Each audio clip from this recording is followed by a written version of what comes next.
Ça va être extrêmement difficile de faire le bilan. La liste de choses qui soit n'auraient pas existé sans l'intervention du Bloc ou auraient existé dans une forme qui eût été préjudiciable aux intérêts du Québec sans l'intervention du Bloc. Le Bloc a vu sa pertinence à être questionnée en 2019. Les Québécois ont répondu.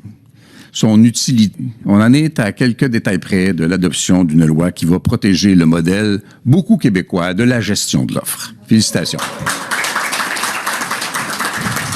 Grâce à une initiative qui venait à l'origine et d'abord de Marilyn Gill, mais dans un esprit de collaboration avec les autres formations politiques, il y a une loi qui protège, en cas de faillite des entreprises, les fonds de pension des travailleurs retraités. C'est absolument fondamental. C'est un gain énorme pour les travailleurs et les travailleuses du Québec. C'est conclu sans l'intervention du Bloc québécois et singulièrement de Christina Michaud. Une des plus jeunes députées de la Chambre des communes qui joue un des rôles les plus déterminants dans une situation singulièrement intense et compliquée sous l'objet d'une pression affolante, a réussi à faire en sorte que les armes d'assaut soient fermement bannies au bénéfice de la sécurité et du sentiment de sécurité de nos milieux, surtout urbains et surtout des femmes. Ce sont des lois qui étaient pertinentes et nécessaires. Sébastien Lemire, souvent aidé par Andréanne, ont fait en sorte que les parents du Québec, et à bien des égards du Canada, tant mieux pour eux autres encore, vont avoir davantage confiance, ou on progresse vers une situation où ils auront davantage confiance dans la façon dont leurs jeunes sont protégés dans l'appareil sportif amateur canadien. Les transferts en santé, dont le fondement de l'ignominie de ce refus est basé sur le déséquilibre fiscal, sur lequel, presque secrètement, on a fait un colloque.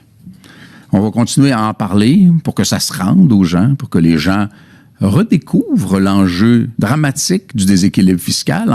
Est-ce que le chemin Roxham serait fermé sans le Bloc québécois? La question se pose. Moi, je pense que la réponse est clairement non. Est-ce que ça clôt le logement en termes d'impact sur la pression inflationniste?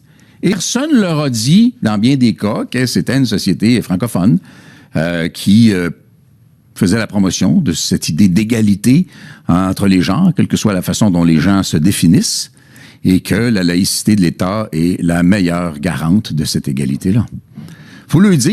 Et il y a la volonté chinoise d'occuper avec beaucoup d'argent le territoire africain, que le Canada et même à bien des égards le Québec n'a pas la présence d'esprit d'occuper en termes de présence économique et de présence collaborative. Mais il y a simplement le fait de miner et de semer le chaos dans les démocraties.